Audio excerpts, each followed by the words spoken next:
आकाशवाणी देहरादून से प्रस्तुत हैं प्रादेशिक समाचार। पहले मुख्य समाचार।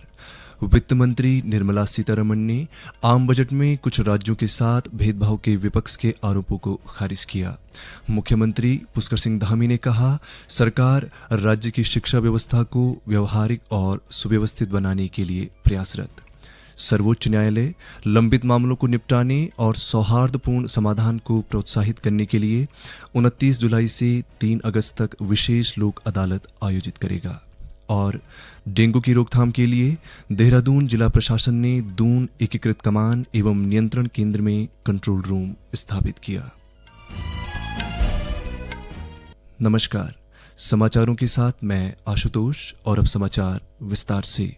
वित्त मंत्री निर्मला सीतारमण ने आम बजट में कुछ राज्यों के साथ भेदभाव बरतने के आरोप को खारिज किया है।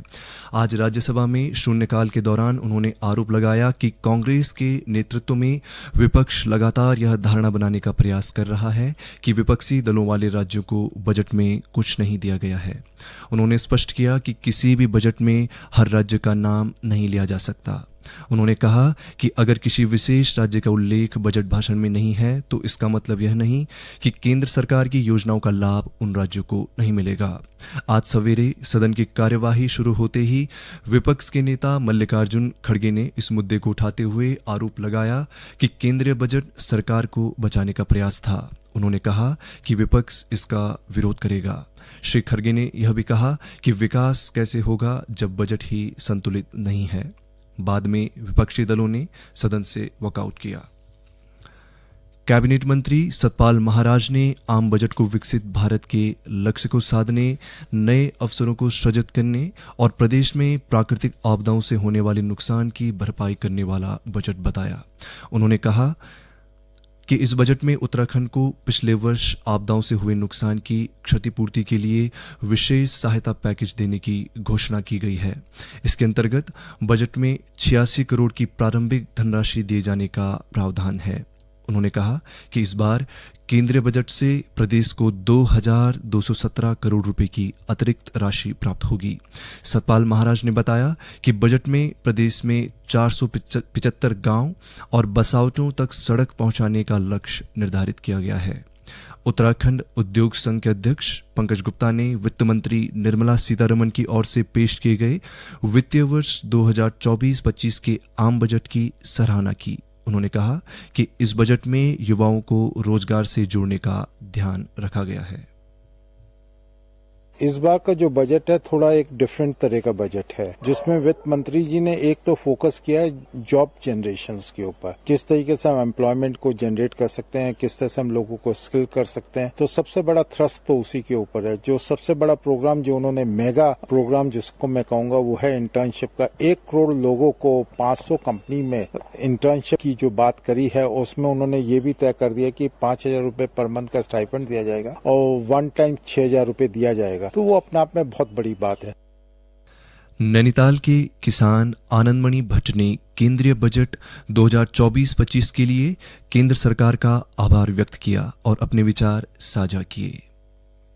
वित्त मंत्री निर्मला सीतारमण जी ने जो बजट पेश किया है वास्तव में किसानों के लिए एक क्रांतिकारी बजट या इतिहास में कहा जाएगा। 1.52 लाख करोड़ का बजट किसानों के लिए आवंटित किया गया है। खासकर इसमें प्राकृतिक खेती को बढ़ावा दिया जाएगा और लगभग 1 लाख करोड़ से ज्यादा किसान इससे लाभान्वित होंगे। उसके साथ ही साथ दलहनी और तिलहनी जो फसलें हैं उनके लिए भी बड़ा फोकस दिया गया है और उसमें 32 प्रकार की ऐसी जो है फसलें किसानों को उत्पादन के लिए दी जाएंगी, जिससे उनका उत्पादन बढ़ेगा। साथ ही साथ बागवानी में भी बड़ा फोकस दिया गया है। उसमें 109 ऐसी किस्में हैं जिससे किसान अपनी आजीविका दुगनी करेगा। तो सरकार ने खुद ही ठान ली है कि हम बीज भी किसानों को देंगे और क्लस्टर आने वाले टाइम में क्लस्टर के माध्यम से कृषि को बढ़ावा दिया जाएगा। मुख्यमंत्री पुष्कर सिंह धामी ने कहा कि सरकार राज्य की शिक्षा व्यवस्था को व्यवहारिक और सुव्यवस्थित बनाने का काम कर रही है। उन्होंने कहा कि प्रदेश के स्कूलों में स्मार्ट क्लास शुरू करने के लिए योजना बनाई जा रही है। वे देहरादून में राज्य शैक्षिक अनुसंधान एवं प्रशिक्षण परिषद के नए भवन के लोकार्पण समारोह को संबोधित कर रहे थे। श्री धामी ने कहा कि यह भवन प्रशासनिक सुविधाओं को बढ़ाने के साथ ही शैक्षणिक गतिविधियों में भी सुधार लाएगा। उन्होंने कहा कि सरकार बुनियादी सुविधाओं को मजबूत करने का प्रयास कर रही है ताकि कोई भी बच्चा शिक्षा से वंचित न रहे। बच्चों की नैतिक और पर्यावरण शिक्षा पर विशेष ध्यान देने की आवश्यकता पर जोर देते हुए श्री धामी ने कहा कि यदि बच्चों को पर्यावरण और नैतिक मूल्य संबंधित शिक्षा दी जाए तभी वे भविष्य की चुनौतियों के लिए पूरी तरह से तैयार रहेंगे। मुख्यमंत्री ने इस अवसर पर पंडित दीनदयाल उपाध्याय उत्कृष्टता पुरस्कार भी वितरित किए। कैबिनेट मंत्री डॉक्टर प्रेमचंद अग्रवाल ने कांवड़ मेला में आने वाले श्रद्धालुओं को आवश्यक सुविधा उपलब्ध कराने को कहा है। उन्होंने हरिद्वार मेला क्षेत्र में मादक पदार्थों की बिक्री पर रोकथाम के लिए विशेष अभियान चलाने के निर्देश भी दिए हैं। इस बीच कांवड़ मेले के दौरान नशा तस्करों पर लगाम लगाने के लिए गठित पुलिस टीम ने 2 नशा तस्करों को गिरफ्तार किया है। हरिद्वार पुलिस ने इनके पास से 25 किलोग्राम गांजा बरामद किया है। सर्वोच्च न्यायालय लंबित मामलों को निपटाने और सौहार्दपूर्ण समाधान के लिए 29 जुलाई से 3 अगस्त 2024 तक विशेष लोक अदालत का आयोजन करेगा। यह पहल सर्वोच्च न्यायालय की स्थापना के 75वें वर्ष में एक मील का पत्थर है। भारत की मुख्य न्यायाधीश DY चंद्रचूड़ ने उन नागरिकों से इस पहल से लाभ उठाने की अपील की है जिनके मामले शीर्ष अदालत में लंबित हैं। डेंगू की रोकथाम के लिए देहरादून जिला प्रशासन और स्वास्थ्य विभाग ने दून एकीकृत कमान एवं नियंत्रण केंद्र DICCC में कंट्रोल रूम स्थापित किया है। यहां इलाज, बेड, जांच और प्लेटलेट से संबंधित जानकारी एक कॉल पर मिलेगी। कंट्रोल रूम में नगर निगम के कार्मिक और स्वास्थ्य विभाग से चिकित्सकों की तैनाती की गई है। डेंगू से संबंधित किसी भी प्रकार की समस्या और शिकायत तथा चिकित्सकीय परामर्श के लिए टोल फ्री नंबर 1800-180-2525 पर संपर्क किया जा सकता है। जिलाधिकारी सोनिका ने जनता से मानसून के दौरान डेंगू की संभावना के मद्देनजर सतर्क रहने के साथ ही अपने आसपास सफाई रखने और पानी जमा न होने देने का अनुरोध किया है। मुख्यमंत्री पुष्कर सिंह धामी ने आज केदारनाथ धाम में चल रहे पुनर्निर्माण और विकास कार्यों की समीक्षा की। उन्होंने अधिकारियों को पुनर्निर्माण कार्यों में तेजी लाने और गुणवत्ता का ध्यान रखते हुए समयबद्धता के साथ पूरा करने के निर्देश दिए। श्री धामी ने तीर्थ पुरोहितों के साथ विकास कार्यों के संबंध में चर्चा की और इस संबंध में सुझाव मांगे। इससे पहले मुख्यमंत्री ने बाबा केदारनाथ का रुद्राभिषेक कर उत्तराखंड के सतत विकास और प्रदेश की खुशहाली व कल्याण की कामना की। गढ़वाल सांसद अनिल बलूनी ने नई दिल्ली में विदेश मंत्री S जयशंकर से भेंट की। इस दौरान उन्होंने विदेश मंत्री से गोपेश्वर और कोटद्वार में पासपोर्ट ऑफिस खोलने का अनुरोध किया। उन्होंने कहा कि उत्तराखंड में विषम भौगोलिक परिस्थितियां होने के कारण स्थानीय छात्रों व नौजवानों को पासपोर्ट कार्यालय के खुलने से सुविधा होगी और दूरस्थ क्षेत्रों से आने वाले युवाओं का समय और धन भी बचेगा।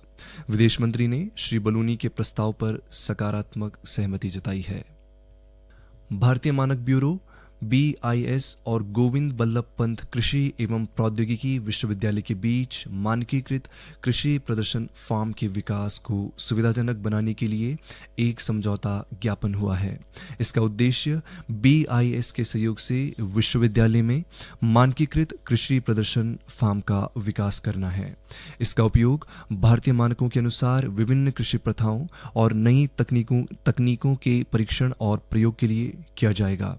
इन फार्मों में कृषि इनपुट, उपकरण, जल प्रबंधन, कीट प्रबंधन और पोषक तत्व प्रबंधन भारतीय मानकों के अनुसार होंगे। ये फार्म विभिन्न हितधारकों को कृषि प्रथाओं और नई तकनीकों पर प्रशिक्षण देने, प्रदर्शित करने या जागरूकता पैदा करने के लिए उपयोग किए जाएंगे। ये फार्म कृषि क्षेत्र में नवीनतम तकनीकों को अपनाने, कृषि क्षेत्र का आधुनिकीकरण करने और कृषि उत्पादों की उत्पादकता और गुणवत्ता बढ़ाने में सहायता करेंगे। चमोली जिले में मुख्यमंत्री उदयमान खिलाड़ी उन्नयन योजना के ट्रायल कल और 27 जुलाई को खेल मैदान गोपेश्वर में लिए जाएंगे। प्रभारी जिला क्रीड़ाधिकारी जयवीर रावत ने बताया कि मुख्यमंत्री उदयमान उन्नयन खेल छात्रवृत्ति योजना के तहत जिले के 8 से 14 आयु वर्ग के 150 बालक व 150 बालिकाओं का चयन किया जाएगा। चयनित छात्र हर महीने 1500 रुपए की छात्रवृत्ति के पात्र होंगे। प्रतिभाग के इच्छुक गूगल प्ले स्टोर से UKSRS स्पोर्ट्स ऐप डाउनलोड कर अपना पंजीकरण कर सकते हैं। आयु की गणना 1 जुलाई 2024 को आधार मानकर की जाएगी और प्रतिभागी के उत्तराखंड का स्थायी निवासी होना आवश्यक है। अंत में मुख्य समाचार एक बार फिर।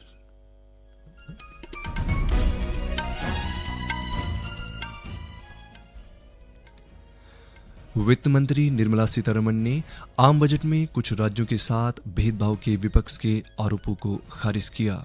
मुख्यमंत्री पुष्कर सिंह धामी ने कहा, सरकार राज्य की शिक्षा व्यवस्था को व्यवहारिक और सुव्यवस्थित बनाने के लिए प्रयासरत। सर्वोच्च न्यायालय लंबित मामलों को निपटाने और सौहार्दपूर्ण समाधान को प्रोत्साहित करने के लिए 29 जुलाई से 3 अगस्त तक विशेष लोक अदालत आयोजित करेगा। और डेंगू की रोकथाम के लिए देहरादून जिला प्रशासन ने दून एकीकृत कमान एवं नियंत्रण केंद्र में कंट्रोल रूम स्थापित किया। इसके साथ ही प्रादेशिक समाचार का ये बुलेटिन समाप्त हुआ। नमस्कार।